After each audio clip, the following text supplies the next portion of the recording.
through responsible financing. Food security is under increasing pressure.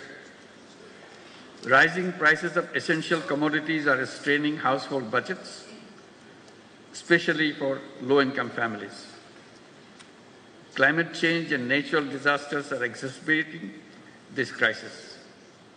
Strengthening food supply chain is essential. Energy security is critical, especially for net importing developing countries. Energy supply disruptions drive inflation, economic instability, and debt distress. We must find sustainable energy solutions and scale up investments in renewables. Investing in health and education is critical and crucial for human capital development. A well-educated, skilled workforce drives economic growth and innovation. Countries that invest in universal healthcare see better economic productivity. Digital education, vocational training must be expanded to equip our youth for the jobs of the future.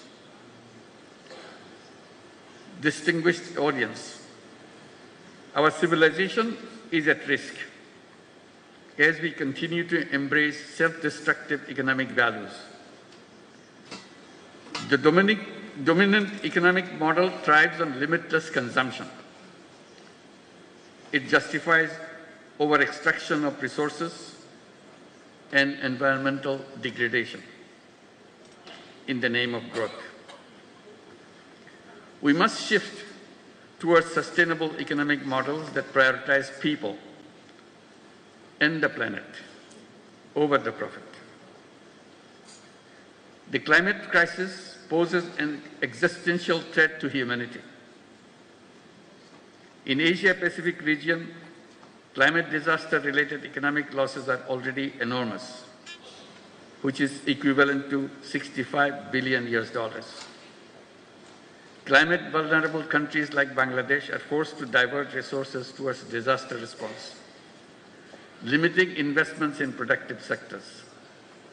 We need new, additional, accessible, non-ODA, non-debt-creating, grant-based climate finance with an equitable distribution between adaptation and mitigation.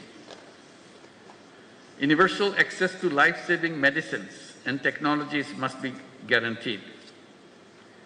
The COVID-19 pandemic was a wake-up call, highlighting deep inequalities in global health system. Asia should take a united stand in ongoing negotiation of the pandemic treaty. Rapid strides in the data-driven technology, robotics, quantum computing, artificial intelligence are shaping the world. Lower capacity and resource mobilization in Asia compared to advanced economies could further widen digital divide. Data sovereignty and security remains critical concerns. If technology evolves irresponsibly, it could pose existential risk. Asia must close the digital divide and build regional capacity in technology, innovation, and incubation. Ladies and gentlemen, Asian cultural diversity, with its rich tapestry of languages, traditions, philosophies, customs, is a testament to the resilience and creativity of human civilization. The philosophies of Islam, Confucianism, Buddhism, Hinduism, among others, have shaped the global thought, offering unique perspectives on morality, governance, and human spirit. Asia's civilizations have flourished by embracing diversity. Over the centuries, the vibrant exchanges of cultural diversity has not only impacted on the region, but global influence. The melding of tradition and modernity, the respect for ancestral wisdom, alongside cutting-edge innovation, creates a dynamic energy that propels the region forward while honoring the deep historical roots.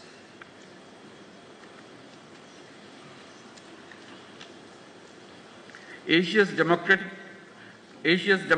dividend presents immense potential. A growing workforce, particularly young people, can drive innovations and productivity.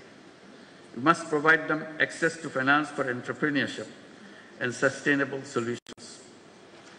Investing in human capital and in education system aligned with the evolving global job market will shape Asia's future competitiveness. Women's labor force participation in Asia remains low. Gender gaps persist in leadership and decision-making. We must remove barriers to women economic empowerment and ensure equal access to opportunities. In today's polycrisis world, wars and conflicts erode rights and disrupt economics. The genocide in Gaza continues despite global condemnation. The crisis in Palestine is not just an Arab or a Muslim concern, it is a humanitarian issue. The continued tension in Ukraine is heavily tolling on our global supply chain. The protracted crisis in Myanmar threatens regional stability. For more than 7 years, Bangladesh has been hosting over 1.2 million forcibly displaced Rohingyas who are Myanmar nationals. We continue to bear significant social, economic, and environmental costs. The UN Secretary General recently visited the camps in solidarity. While global efforts are drastically shrinking but continuing, Asian leaders must come together to ensure their safe and dignified repatriation to their home country, Myanmar. Distinguished audience, in this changing world, the destinies of Asian countries are intertwined. We must chart a clear roadmap for a shared future and a shared prosperity.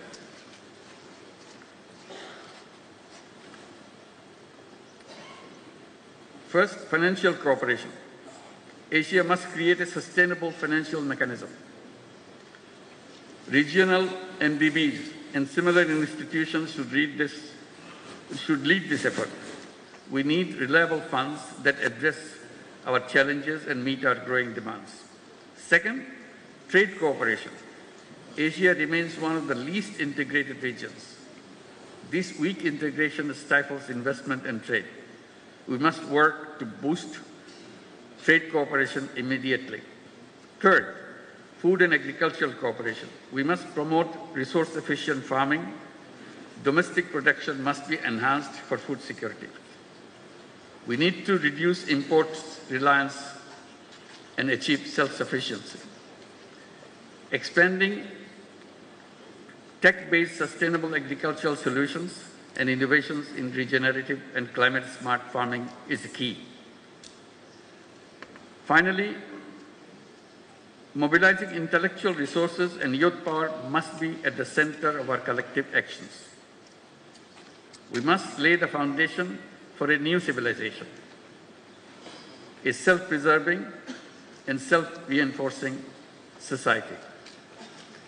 We must create a world of 3 zeros: zero net carbon emission, zero wealth concentration, and zero unemployment.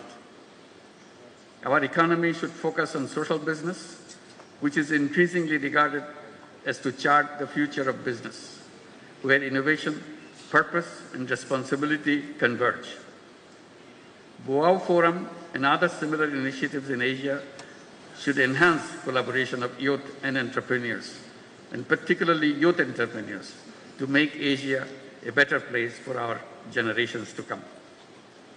As I mentioned, always, every young person should grow up as a 3-0 person, with zero net carbon emissions, zero wealth concentration, and zero unemployment through entrepreneurship and social business. This is the shared future we in Asia must create together. Thank you very much for your attention.